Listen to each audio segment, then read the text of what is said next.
Muy buenas noches, mi nombre es León Ibuque, matrícula 1175929. La materia es Laboratorio de Método Numérico. Estaré definiendo algunos temas. Empecemos. Ley de la compensación e ingeniería. Aparte de la segunda ley de Newton, existen otros principios importantes en la ingeniería. Entre lo más importante están las leyes de compensación. Estas son fundamentales en una gran leyes de la compensación en la ciencia y la ingeniería. Conceptualmente son fáciles de entender, puesto que se pueden reducir a cambios, incrementos, decrementos, etc. Este es el principio, este es principalmente el formato que empleamos al usar la segunda ley de Newton para desarrollar el equilibrio de la fuerza en la caída del paracaidista. Pase su sencillez, la ecuación representa una de las maneras fundamentales en que las leyes de la compensación se emplean en la ingeniería. Esto es predecir cambios con respecto al tiempo. Tenemos una de las leyes fundamentales, que sería la dinámica. Aunque se aplica la misma fuerza en cada pelota, cada una de las pelotas tiene una aceleración diferente, etc. Aquí tenemos la fórmula. El equilibrio del flujo de un fluido incompresible en estado estacionario a través de tubería. De un fluido incompresible en estado estacionario a través de tubería, el fluido de entrada debe estar equilibrado con el fluido de salida. Esto es, fluido de entrada igual a fluido de salida. Para la unidad de la tubería, de la figura, enseñaré la figura cuando lo cambie.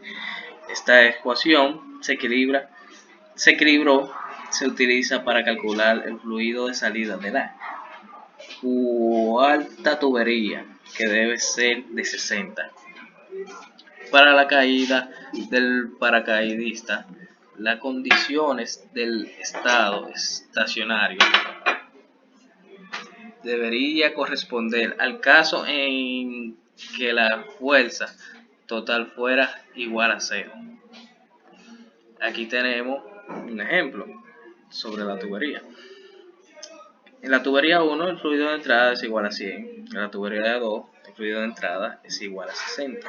En la tubería 3 el fluido de salida es de 120. Como ya estábamos hablando anteriormente, la tubería 4 el fluido de salida es igual a 60. Compensación de la masa. Este especifica que el cambio de la masa de un compuesto químico en un reactor depende de la cantidad de masa que entra menos la cantidad de masa que sale. La aplicación en la ingeniería civil y mecánica se enfocan al desarrollo de modelos a partir de la compensación del moto. Como podemos ver en la imagen de abajo, el balance de la masa de entrada y la salida. La compensación de Montu. En la ingeniería civil se utiliza fuerza en equilibrio para el análisis de estructura, como la armadura sencilla de las tablas. El mismo principio se aplica en la ingeniería mecánica, con la finalidad de analizar el movimiento transitorio hacia arriba o hacia abajo, o la vibración de un automóvil. Tenemos una imagen que podemos ver en ingeniería civil estructurada, cómo se balancea igual teniendo una distancia diferente. Compensación de la carga. La aplicación en la ingeniería eléctrica emplean tanto balances de corriente como de energía para modelar circuitos eléctricos. El balance de corriente, que resulta de la compensación de carga, Es similar al balance de flujo representante en la figura que tenemos abajo. Así como el fluido debe equilibrarse en la unidad de tubería, la corriente eléctrica debe estar balanceada o en equilibrio en la unidad de alambres eléctricos. El balance de la energía especifica que la suma algebraica de los cambios del voltaje alrededor de cualquier malla de un circuito debe ser igual a cero. La aplicación en ingeniería se propone para ilustrar cómo se emplean actualmente los métodos numéricos en la solución de problemas en ingeniería. Excel. Excel es una hoja de cálculo producida por Microsoft. Las hojas de cálculo son un tipo especial de software para matemáticas que permiten al usuario ingresar y realizar cálculos en renglones, columnas de datos. Como tales, son unas versiones computarizadas de una gran hoja de contabilidad en la que se lleva a cabo una gran cantidad de cálculos interrelacionados, puesto que cuando se modifica un valor de la hoja hay que actualizar todos los cálculos. Las hojas de cálculo son ideales para hacer análisis del tipo. Cuentan con varios recursos numéricos construidos como resolución de ecuaciones, ajuste de curvas y optimización. Incluye también VBA como un lenguaje de macro que sirve para hacer el cálculo numérico. Por último, tiene varias herramientas para visualizar como diagramas y gráficas tridimensionales que son un valioso complemento para el análisis numérico. Como podemos ver casi todo el mundo ha utilizado Excel. Ven lo fácil que es para hacer cálculos. Podemos usar muchas columnas para hacer los cálculos que uno tiene que hacer normalmente, y nos ayuda mucho en el día a día. MATLAB se desarrolla originalmente como un laboratorio para matrices. Hoy el elemento principal de MATLAB sigue siendo las matrices. La manipulación matemática de matrices se han realizado muy adecuadamente en un ambiente interactivo fácil de utilizar. A esta manipulación matricial, MATLAB agrega varias funciones numéricas, cálculo simbólico y herramientas para visualización. En consecuencia, la versión actual representa un ambiente computacional bastante amplio. Tiene diferentes funciones y operadores que permiten la adecuada realización de los métodos numéricos que aquí desarrollamos. Programas computacionales. Los programas computacionales son únicamente conjuntos de instrucciones que dirigen a la computadora para realizar una cierta tarea. Hay mucha gente que escribe programas para un amplio rango de aplicaciones en los lenguajes de alto nivel, como Fortran 90 o C#, pues, porque tiene una gran variedad de capacidades, aunque habrá algunos ingenieros que usarán toda la amplia gama de capacidades. La mayoría solo necesitan realizar los cálculos numéricos orientados a la ingeniería. Visto de esta perspectiva, reducimos todas esas complejidades a unos cuantos tópicos de programación, que son representación de información sencilla, representación de información más compleja, fórmula matemática, entrada, salida, representación lógica y programación modular. Programación estructurada. En los comienzos de la computación, los programadores no daban mucha importancia a que sus programas fueran claros y fáciles de entender. Sin embargo, hoy se reconoce que escribir programas organizados y bien estructurados tiene mucha ventaja. Además de las ventajas obvias de tener un software más accesible para compartirlo, también ayuda a generar programas mucho más eficientes. Es decir, algoritmos bien estructurados que son invariablemente mucho más fáciles de depurar y de probar. Diagrama de flujo. Diagrama de flujo es una representación visual o gráfica de un algoritmo. Un diagrama de flujo emplea una serie de cajas o bloques y flechas, cada una de las cuales representan un determinado paso o operación del algoritmo. Las flechas representan el orden en el que se realizan las operaciones. Como podemos ver aquí en el dibujo, tenemos un diagrama de flujo que es representado por símbolos y cómo se dirigen. Eso es una toma de decisión. Símbolos usados en los diagramas de flujo. Tenemos varios símbolos. Tenemos el primero, que es terminal, representa el inicio o el final. El segundo, líneas de flujo, que son las flechas, representan el flujo de la lógica, hacia dónde va.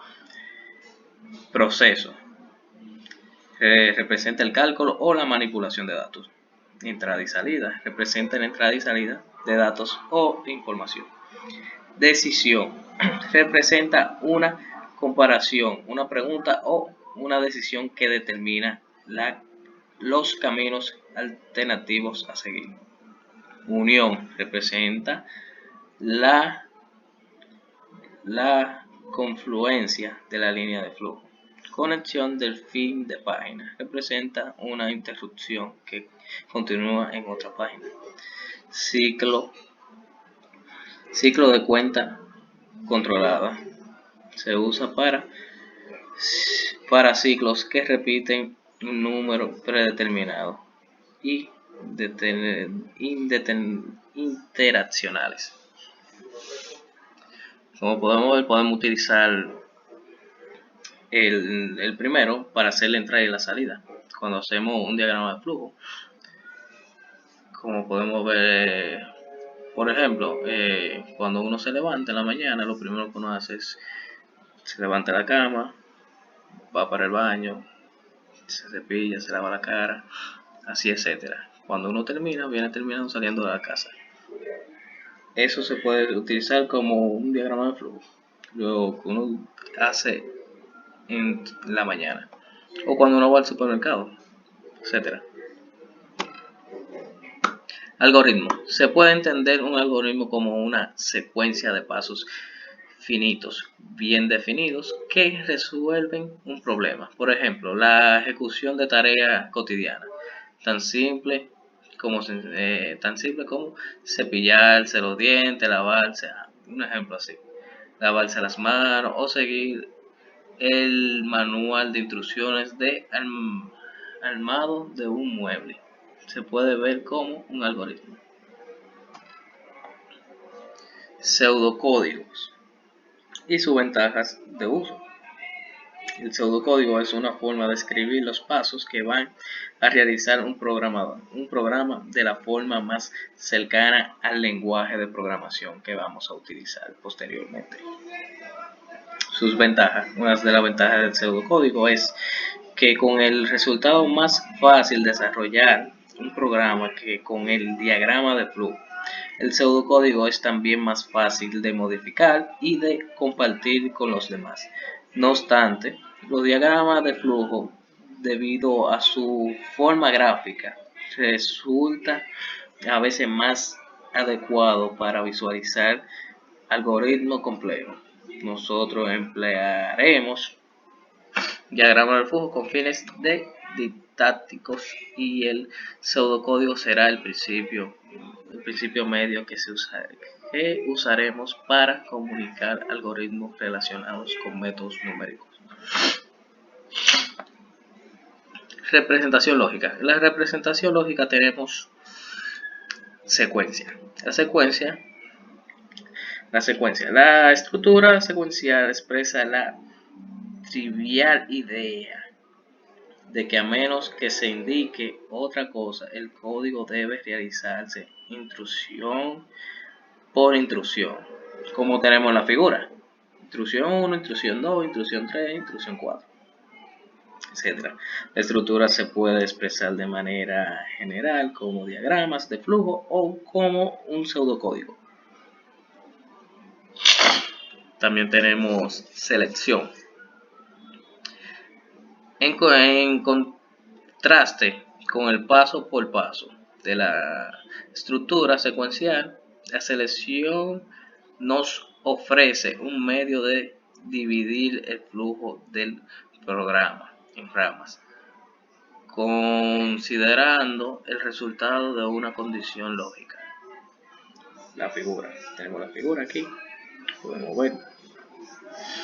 Muestra dos principales maneras de hacer esto: la decisión ante una sola alternativa o una estructurada. Aquí tenemos la decisión. Hay dos formas de hacerlo: falso verdadero, etc. Tenemos la repetición. Nos proporciona una manera de llevar a cabo instrucciones repentinamente. La estructuras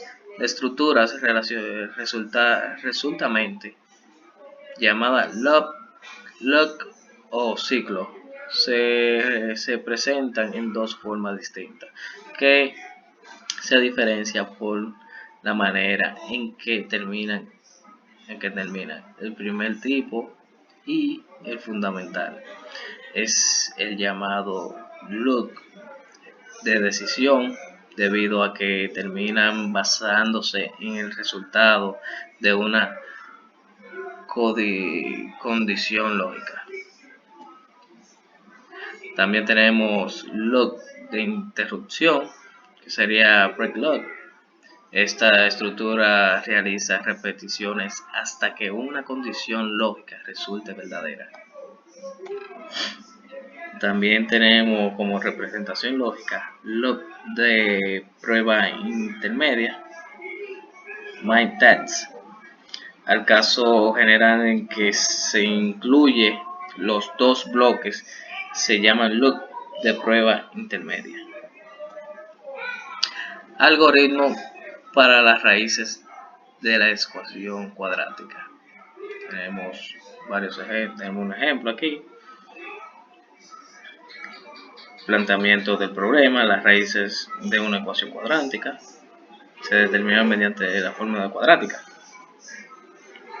Para el desarrollo, el algoritmo usaremos un método que va de lo general a lo particular. Esto es, iremos refinando cada vez más el algoritmo en lugares de detallar toda la primera vez.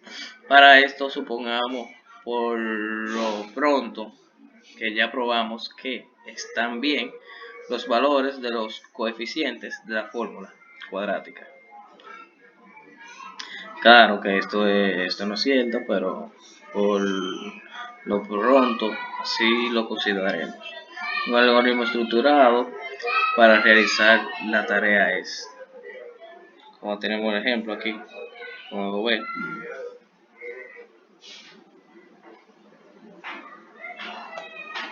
y gracias por ver la exposición. Esto sería todo de mi parte.